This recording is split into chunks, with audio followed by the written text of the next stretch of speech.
Welcome to Madison City Channel's Know Your Candidates interviews, co-sponsored by the League of Women Voters of Dane County. I'm your interviewer, Maria Spinozzi, and I would like to introduce Mark Anthony Whitaker, running for alderperson from District 12.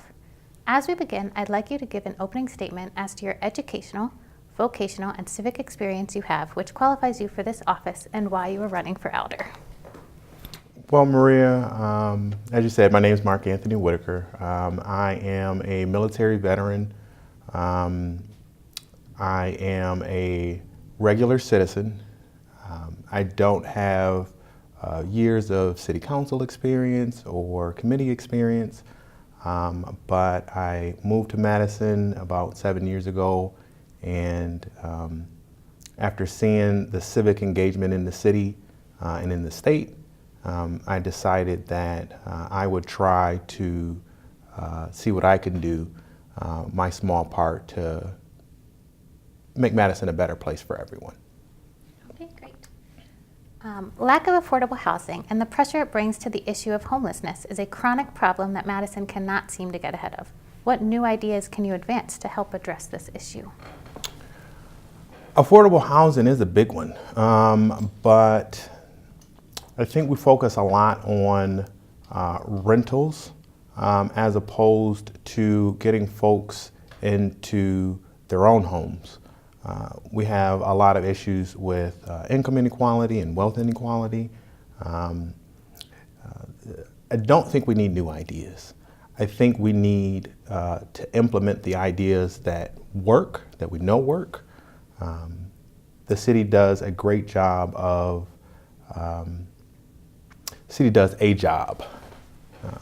the city does really well at identifying issues. It does not do so well with coming up with strong solutions. So, for example, the city has a program currently where they will help first-time home buyers get into their own homes. They can do down payment assistance, and they can help with credit.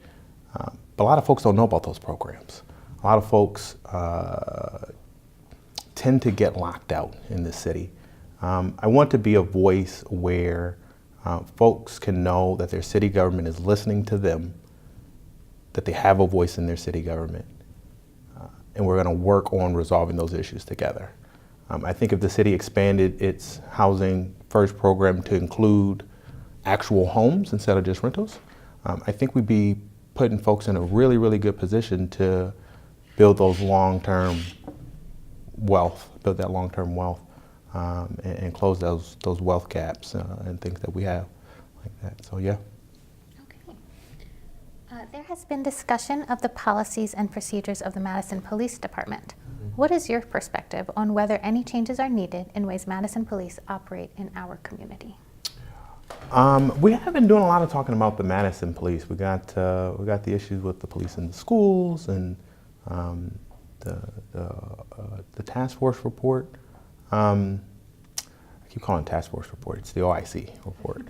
And I think MPD does a really, really great job of reaching out and employing folks of color. I think the city's police department does not take criticism well. And I think the city would do a really good job, the police department specifically. I think they could do a really good job with outreach if they understood that folks are not complaining about the officers themselves, but rather they're not complaining about the officers themselves. They're upset with the system that the officers are a part of. And I think that one of the things that MPD could implement, which would really help, are performance reviews. MPD does not currently have in place a system where they can evaluate their officers on a monthly or yearly basis. I think we should re-implement that at the very least to say, are these officers doing what we expect them to do?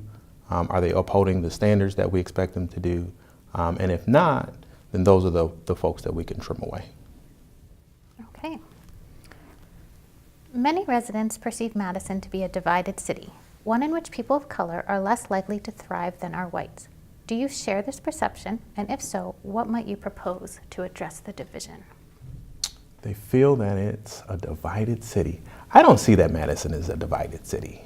When I got here 7 years ago, and I saw folks flooding to the state capitol, I saw folks who were engaged, who cared about what was happening with their local government, with their state government. I saw black folks, I saw white folks, I saw Puerto Ricans and Asians. I don't think that the city is as divided as people think that it is. I think the city does have an issue with racial equality. I think that the city talks a really great game about how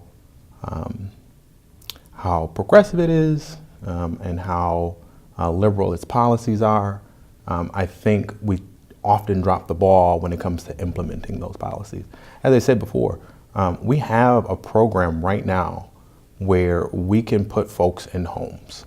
Homes, not apartments, not rentals, but their own homes where they're building wealth, they have stability, but we're not reaching the folks that we need to. I think we can change that, and I want to be that candidate that goes ahead and says, hey, everyone gets a seat at the table. Everyone has a voice. What do you believe is the specific issue of most concern to the residents of your district, and how do you want to work on solving it?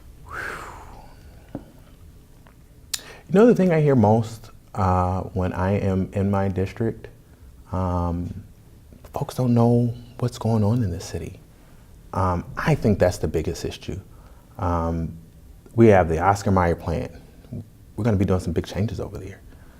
We got the bus rapid transit.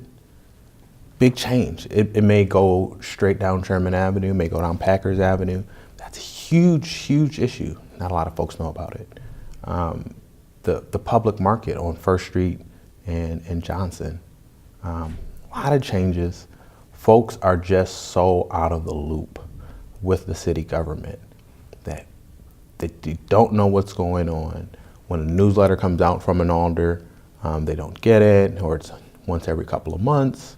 So what I like to do is I like to be more engaged with the citizenry, with the constituents in the district to say, hey, this is who I am. This is why I'm running.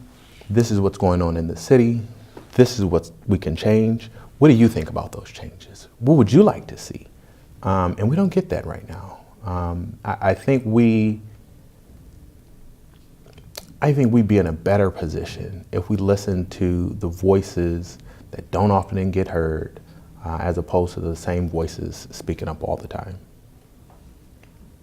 Which council committees do you believe you should serve on, and why? I'm really interested in the Finance Committee, obviously. I am interested in the Affirmative Action Committee, and I'm also interested in the Zoning Committee. So those three, finance, affirmative action, and zoning, I think those three could really use a voice on those committees that says, hey, what about everybody? What about the minorities in the community? What about the folks who don't get heard? Especially with zoning. You know, we had a few years ago, we did some work on inclusionary zoning, and I think we need to take another look. I think we can do better. I think there are some changes that can be made. I think we could hire more folks of color, especially using that affirmative action committee to make sure that the city departments are following those affirmative action guidelines. As far as finance, I want to make sure that we're spending the money appropriately. We do a lot of work here in city government, and we spend a lot of money, and I want to make sure that the money we're spending, we're not going to have to go back 3 months, 6 months, a year down the road and spend more money because we botched it the first time. Okay, great. Great. So what would you like to say to the viewing audience as we complete this interview? As I said in my opening, I'm a normal citizen. I never thought that I would run for any sort of political office. I'm not a politician. I'm a regular guy who came to Madison and saw that people actually cared. People were engaged, enthusiastically engaged. Below zero temperatures, and they're still out saying, "Hey, listen to my voice."